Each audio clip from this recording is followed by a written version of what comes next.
Welcome to സുനൂസ് bios video. Plus two സുവോളജിയിലെ human reproduction എന്ന ചാപ്റ്ററിലെ പ്രധാനപ്പെട്ട ക്വസ്റ്റ്യൻ ആൻസേഴ്സാണ് പാർട്ട് 1, പാർട്ട് 2 ആയിട്ട് 2 വീഡിയോയിൽ തന്നിരിക്കുന്നത്. ഇതിലെ പാർട്ട് 1 ആണ് ഈ വീഡിയോ. എല്ലാവരും ഇത് നോക്കി നന്നായി പഠിച്ച് നല്ല മാർക്ക് മേടിക്കുക. ഈ വീഡിയോ മുഴുവനായി കാണുകയും എല്ലാ ചോദ്യോത്തരങ്ങളും നന്നായി പഠിക്കുകയും ചെയ്താൽ തന്നെ നല്ല മാർക്ക് നേടാൻ സാധിക്കും. If you like this video, share to others also. എല്ലാവരും Sunoos bios video channel subscribe ചെയ്യാൻ മറക്കരുത്. So let us start now. Human reproduction എന്ന പാർട്ടിലെ ഫോക്കസ് ഏരിയ പാർട്ട് 1 നോക്കാം. മെയിൽ റീപ്രൊഡക്റ്റീവ് സിസ്റ്റത്തിലെ location of testis and its significance, cells lining seminiferous tubules and their function, duct system. Female reproductive സിസ്റ്റത്തിലെ oviduct, uterus, significance of hymen എന്നിവയാണ് ഉൾപ്പെടുത്തിയിരിക്കുന്നത്. Gametogenesis എന്ന പാർട്ടിൽ spermatogenesis, oogenesis, role of hormones FSH and LH in spermatogenesis, structure of sperm എന്നിവ ഉൾപ്പെടുത്തിയിരിക്കുന്നു. അതുപോലെ menstrual cycle, hormones involve in menstrual cycle, fertilisation and implantation, site of fertilisation, morula, structure of blastocyst എന്നിവയും ഉൾപ്പെടുത്തിയിരിക്കുന്നു. Pregnancy and embryonic ഡെവലപ്മെൻറ്റിൽ placenta, HCG അല്ലെങ്കിൽ human chorionic gonadotropin, HPL human placental lactogen, relaxin എന്നീ ഹോർമോണുകളെക്കുറിച്ചും parturition and lactation, കൊളസ്ട്രത്തെക്കുറിച്ചും പ്രതിപാദിച്ചിരിക്കുന്നു. First നമുക്ക് male reproductive സിസ്റ്റത്തെക്കുറിച്ച് നോക്കാം. Location of testis and its significance, cells lining seminiferous tubules and their function, duct system involve in male reproductive system. First question, identify the male primary sex organs. Answer is 1 pair of testes. Second question, what are the functions of testis? Testis produce male gametes called sperms or spermatozoa and secrete the male sex hormone called androgen or testosterone. Third question, where does testis located? What is its significance? A pair of testes is situated outside the abdominal cavity in a sac of skin called scrotum. Scrotum keeps the testis at a temperature 2 to 2.5 degrees Celsius lower than the internal body temperature, which is necessary for spermatogenesis. ടെസ്റ്റിസ് അഥവാ വൃഷണങ്ങൾ ഉദരാശയത്തിന് പുറത്തു കാണുന്ന ഒരു സഞ്ചിയിലാണ് സ്ഥിതി ചെയ്യുന്നത്. ഇതിനെ scrotum അല്ലെങ്കിൽ വൃഷണസഞ്ചി എന്ന് വിളിക്കുന്നു. വൃഷണങ്ങളിൽ ശരീര താപനിലയേക്കാൾ താഴ്ന്ന താപനില നിലനിർത്താൻ സഹായിക്കുന്നത് വൃഷണസഞ്ചിയാണ്. ഇത് പുംബീജോൽപാദനത്തിന് അത്യാവശ്യമാണ്. വൃഷണങ്ങളിലെ താപനില ശരീരത്തിലെ മറ്റ് ഭാഗങ്ങളെ അപേക്ഷിച്ച് 2 മുതൽ 2.5 ഡിഗ്രി സെൽഷ്യസ് വരെ കുറവായിരിക്കും. Fourth question, name the cells that line inside the seminiferous tubules. First one, male germ cells or spermatogonia. Second one, sertoli cells. Seminiferous ട്യൂബ്യൂൾസിനെ ബീജോൽപാദന നളികകൾ എന്ന് അറിയപ്പെടുന്നു. ഇവയിലാണ് പുംബീജം രൂപപ്പെടുന്നത്. ഓരോ ബീജോൽപാദന നളികയുടെയും ആന്തരഭിത്തിയിൽ 2 തരത്തിലുള്ള കോശങ്ങൾ കാണപ്പെടുന്നു. അവ മെയിൽ ജേം സെൽസ് അല്ലെങ്കിൽ സ്പെർമാറ്റോഗോണിയൽ സെൽ അല്ലെങ്കിൽ പുംബീജനക കോശങ്ങൾ എന്നറിയപ്പെടുന്നു. മറ്റൊരു തരം കോശങ്ങളാണ് സെർട്ടോളി കോശങ്ങൾ അഥവാ Sertoli cells. Fifth question, mention the function of male germ cells or spermatogonia. Spermatogonia undergo meiotic cell division to produce sperms. Meiotic ഡിവിഷനെ ഊനഭംഗം എന്നറിയപ്പെടുന്നു. പുംബീജനക കോശങ്ങളിൽ ഊനഭംഗം അല്ലെങ്കിൽ മിയോട്ടിക് ഡിവിഷൻ നടക്കുന്നതുകൊണ്ട് പുംബീജങ്ങൾ അല്ലെങ്കിൽ സ്പെർമാറ്റോസോവ ഉണ്ടാകുന്നു. Question number 6, what is the function of sertoli cells inside seminiferous tubules of testis? Sertoli cells or nurse cells provide nutrition to the germ cells or sperms. Sertoli കോശങ്ങൾ ബീജകോശങ്ങൾക്ക് പോഷകം ലഭ്യമാക്കുന്നു. Name the mail accessory ducts.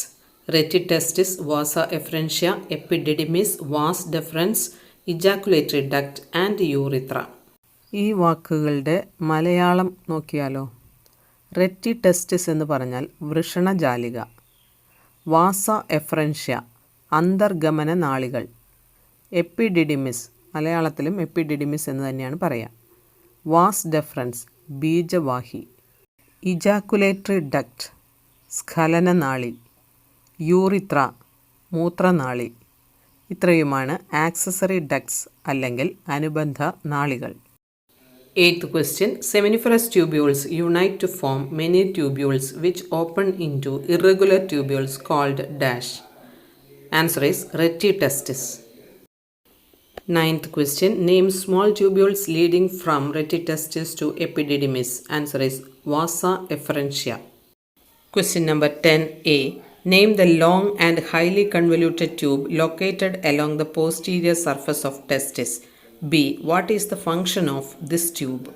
Answer A is epididymis. B. Function of epididymis. First one, epididymis stores the sperms temporarily. Number 2, epididymis also involved in the nutrition and maturation of sperms. Epididymis സ്പേംസിനെ temporary store ചെയ്യുകയും അവയ്ക്ക് വേണ്ട പോഷണം നൽകി maturation അല്ലെങ്കിൽ സ്പേംസിൻ്റെ വളർച്ച പൂർണ്ണമാക്കുകയും ചെയ്യുന്നു. Question number 11. Name long muscular duct which comes out of the scrotum, ascends to the abdomen and loop over the urinary bladder. Answer is vas deferens. Number 12. Name the duct from vas deferens which joins with the duct of seminal vesicle and open into the urethra. Answer is ejaculatory duct. Question number 13. Name the opening through which both urinary bladder and ejaculatory duct opens outside. Answer is urethra. Next, female reproductive systemത്തിലെ oviduct, uterus, significance of hymen എന്നീ ടോപ്പിക്കുകളിലെ questions നോക്കാം. Question number 14. Name the primary sex organ in female. One pair of ovaries. ഒരു ജോഡി അണ്ഡാശയങ്ങൾ. Question number 15. Name secondary sex organs in female reproductive system. ഇതിനെ രണ്ടാക്കി തിരിച്ചിരിക്കുന്നു. Accessory ducts and accessory glands. Accessory ducts include one pair of oviducts or fallopian tubes, uterus, cervix and vagina. Accessory ഡക്ട്സിനെ സഹായക നാളികൾ എന്ന് പറയുന്നു. ഓവിഡക്റ്റ് അണ്ഡവാഹികൾ, uterus ഗർഭാശയം, സെർവിക്സ് യോനി എന്നിവയാണ് സ്ത്രീ പ്രത്യുൽപാദന വ്യവസ്ഥയുടെ സഹായക നാളികൾ. സെർവിക്സിനെ ഗർഭാശയ ഗളം എന്നറിയപ്പെടുന്നു. Accessory glands include one pair of mammary glands. Question number 16. Name the accessory ducts in female reproductive system. Accessory ducts include one pair of oviducts or fallopian tube, uterus, cervix and vagina. Question number 17. What is the length of fallopian tube? 10 to 12 cm long. Question number 18. Name the funnel-shaped opening of the fallopian tube. Answer is infundibulum. Question number 19. Name the finger-like projections at the end of infundibulum. Answer is fimbriae. Question number 20. What is the function of fimbriae? Fimbriae collect the ovum after ovulation. ഫിംബ്രിയെ ആണ് അണ്ടോത്സർജനത്തിന് ശേഷം അണ്ടത്തെ ശേഖരിക്കുവാൻ സഹായിക്കുന്നത്. Question number 21. Which is the wider part of oviduct or fallopian tube? Ambula. Ambula is the wider part of oviduct. Question number 22. Name the part of the oviduct having narrow lumen. Answer is isthmus. Isthmus is the part of the oviduct having narrow lumen. Question number 23. Name the part of oviduct or fallopian tube which joins the uterus. Isthmus.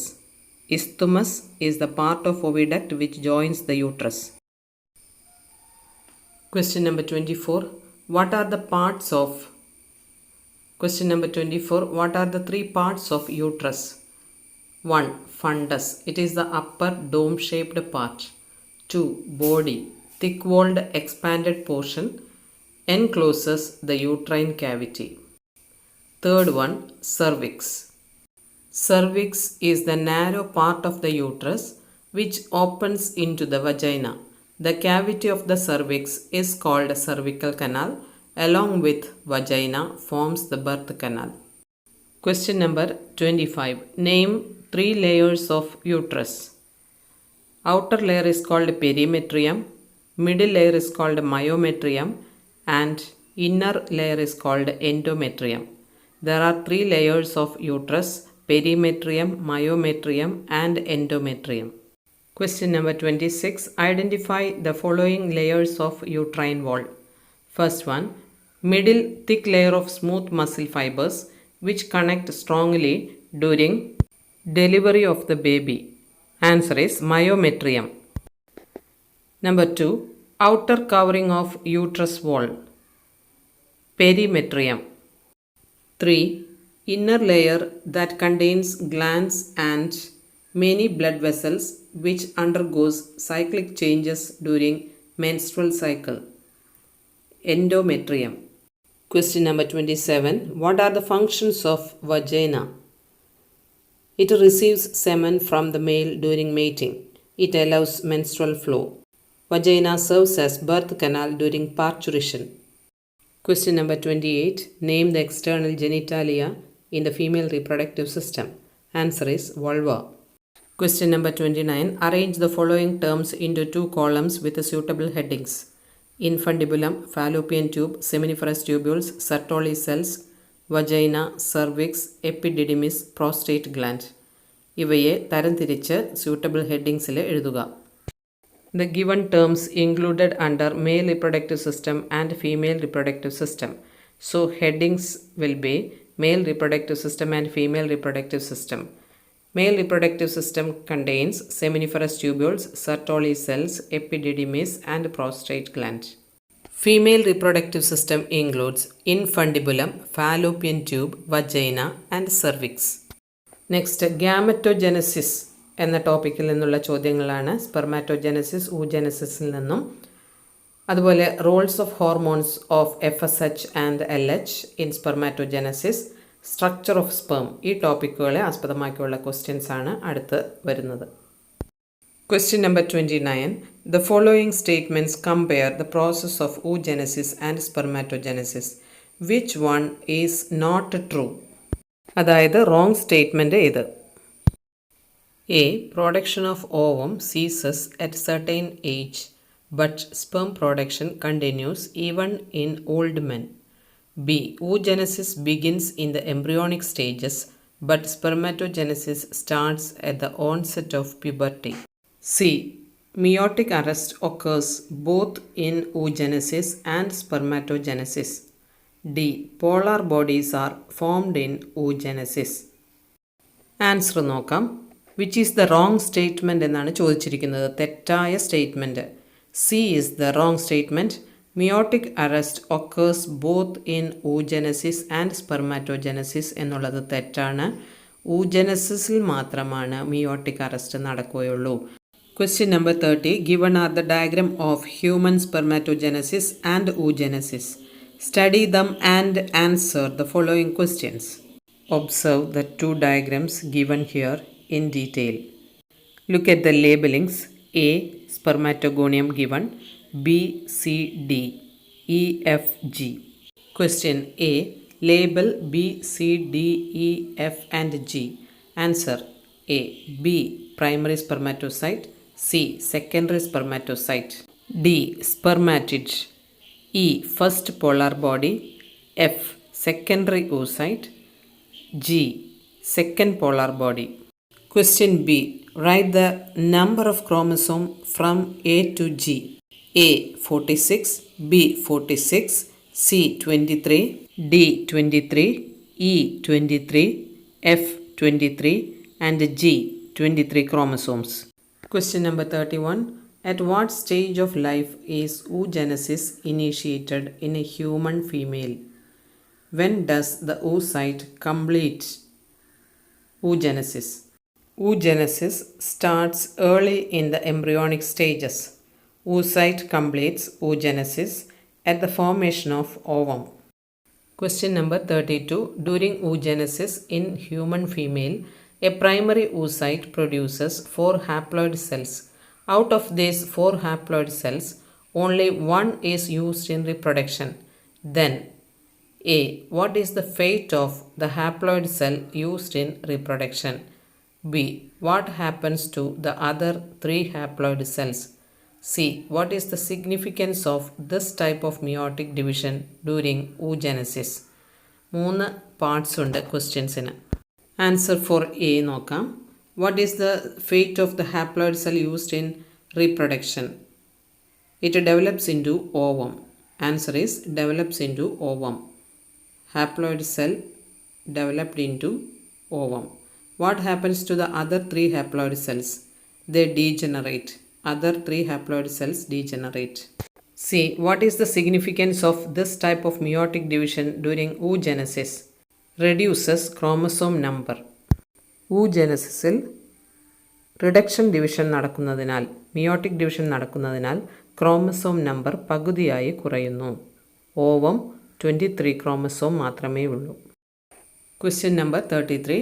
The diagram represents a process of gametogenesis. Closely observe it and answer the following. A. Is it spermatogenesis or oogenesis? Answer is oogenesis. B. What does the smaller shaded circle represents? Answer is polar body. C. Write down 2 significance of production of the same. 1. Formation of only one ovum from a mother cell or oogonia. Second one, unequal cytoplasmic cleavage, hence ovum gets more cytoplasm. Cytoplasmic division unequal ആയതിനാൽ ഓവത്തിൽ ധാരാളം cytoplasm കിട്ടുന്നു. Human reproduction എന്ന ചാപ്റ്ററിൽ oogenesis വരെയുള്ള question ആൻസറുകളാണ് ഈ വീഡിയോയിൽ അവതരിപ്പിച്ചിരിക്കുന്നത്. If you like this video, subscribe and share to others. ഇത് പാർട്ട് 1 ആണ്. പാർട്ട് 2 അടുത്ത വീഡിയോയിൽ വരുന്നതാണ്. Thank you for watching this video. Subscribe ചെയ്യാൻ മറക്കല്ലേ. Thank you once again.